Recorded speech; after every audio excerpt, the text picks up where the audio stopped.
We Rad Dads. Conversation, community, resources, and skills. Everything the single, stay-at-home, and step-parent needs to thrive. Hello, everyone. This is Walter Eggers, and I wanted to share with you a little bit about what happened to me this morning because, well, I'm human just like everyone else. I'm not sure if anybody remembers, but perhaps, again, here I am dating myself. I remember as a child growing up hearing this guy talk about the hair club for men and blah, blah, blah. Apparently that guy's name is Cy Sperling. Cy Sperling was famous for having a quote at the end of his commercials. It was, "I'm not just the president of the hair club for men, but I'm also a client." We'll get back to that in a minute.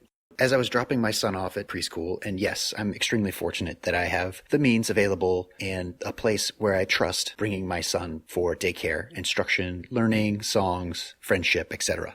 I walked in the door, and as always, my son hesitates at the doorway. There was kind of a hustle and bustle, which is normal in daycare. After signing my son in, I turned to hug him goodbye. As I turned, I looked down, and staring up at me with wet puppy dog eyes was a young girl. She reached up to me, as if to say, "Hold me." Now, I've always had a soft spot for kids, and maybe that's why I take parenting so seriously, but I couldn't help but kneel down and sit her on my knee. She cuddled into me. It immediately dawned on me this wasn't the first time that had happened. This occurred once more at a different daycare when I went to drop off my son. My son was fine, outside playing, running around, doing all sorts of things.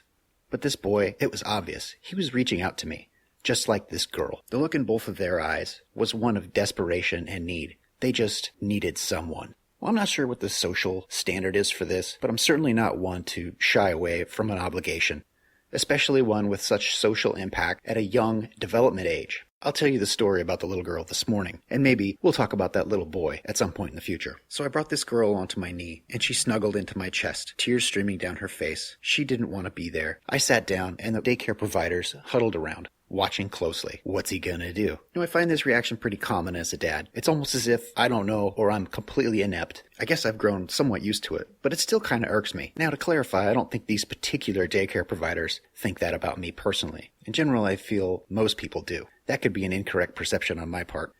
We just sat there. I tried to engage with her, ask her if she wanted a sticker, ask her what her name was, and she just sat there in silence, snuggled into my chest with those jerky inward breaths. Children are pretty perceptive, and the others gathered around quickly. They all stood there, wide-eyed, gape-jawed, and watched. I called my son over and introduced him. I'm going to call this young girl Chelsea. I introduced my son to Chelsea, and soon had the privilege of being introduced to several of the young children. Why did I do this? Maybe I saw a need. If I took 10 minutes out of my day to help somebody else, it really helps me. We began sharing, and slowly she kind of came out of it. She whispered things into my ear like her name and how old she was. This is only part of the magic of a child. They are exactly who they are at their core at every given moment. As an adult, I've felt the same way where I need to reach out occasionally and just wish someone was there to provide support. But as a single dad, I don't find that very often. No, I don't need much, but sometimes it'd be nice to really talk to somebody about some issues that are going on. Maybe it's because I've sequestered myself in an attempt to hide my problems from the world. I don't know, but I vow to find out. The moral of the story is, by the time I left, about 10 minutes later, things were better. They weren't great, but they were better.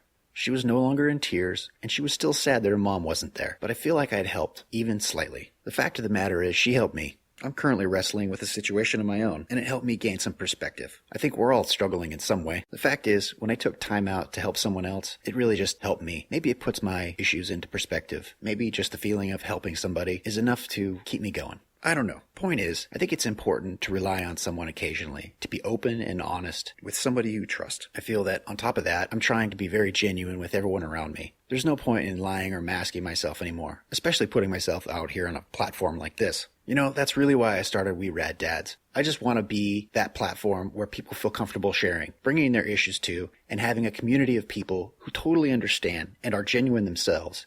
Yeah, I may be the man behind the mic, but as Cy used to say, I'm also a client. You can check out Cy Sperling's first commercial on our website. There's a direct link, or search for it yourself on YouTube. It's pretty interesting. I hope this has brought some enlightenment to you today, put a smile on your face, or given you the proper frame of reference to roll into the weekend with. Nobody's perfect, myself included. Thank you for stopping by, and check us out on our website at www.weraddads.com. There you can find links to our Facebook group and Twitter account. Want to know more? I'd love to hear from you. Email me, walter@weraddads.com. That's it for now, but as always, stay up, stay connected, and stay rad, dads.